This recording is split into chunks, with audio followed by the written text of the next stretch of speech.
Well, Brother Johnny, what do you really want? Do you want your children to live in a safe neighborhood? You want a job with a living wage? Do you want decent health care?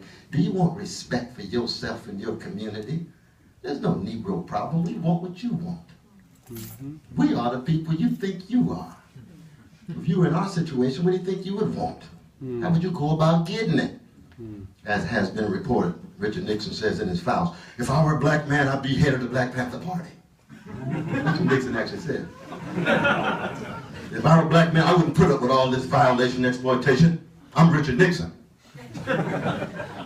All Malcolm would say is, listen to the man.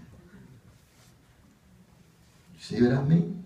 There's a line in Du Bois when he says that if in fact the slave insurrectionists were whites struggling against black supremacy, they would be heroes in every corner of the European world.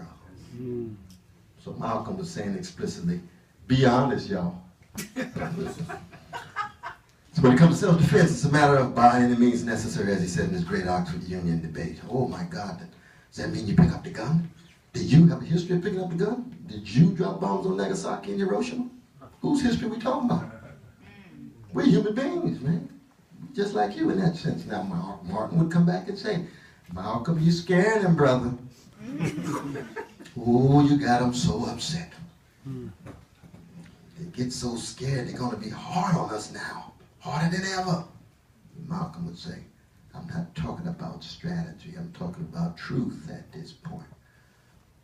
But Martin, we got to be honest. The community that you're leading, even given your spiritual and moral ideas and vision, that's how they really think. Most of them are just scared. They're scared to the core.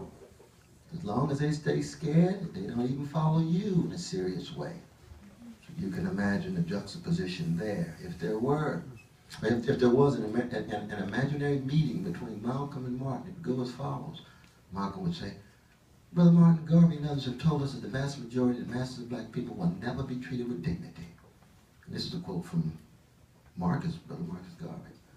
They will always live lives of ruin and disaster tied to the prison system in the hood. Well, he didn't say hood, but in prisons and projects.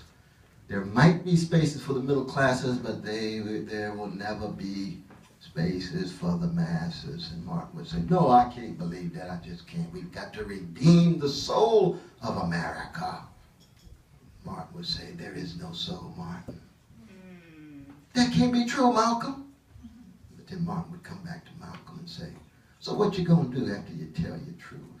You going to follow Elijah and create a black state in the southern United States that has a chance of snowballing hell? Malcolm will come back and say, but the chance of your integration full scale is a snowball in hell too. Yeah. It's going to be a truncated integration. It's going to be assimilation. It's going to be the bourgeoisification of black people.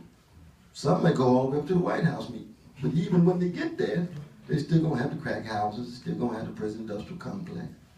And if he doesn't say I'm worried about the new Jim Crow, it's going to get worse and worse. Employment get worse and worse. So even the black person in the highest place, Garvey could very well have been right, you see.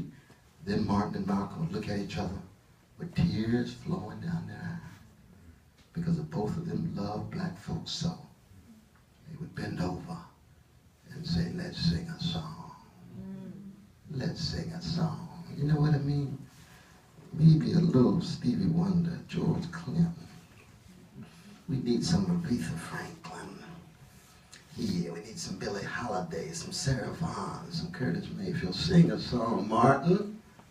And Martin would say, we're going to go crazy. No, we're just going to keep on pushing. Because it ain't a question of what is at the moment credible. It's a matter of what has integrity, what is true, what is right, and what is worthy of those who struggled and died for us, for the precious children. That's what brings Brother Martin and Brother Malcolm together. Thank you. Thank you.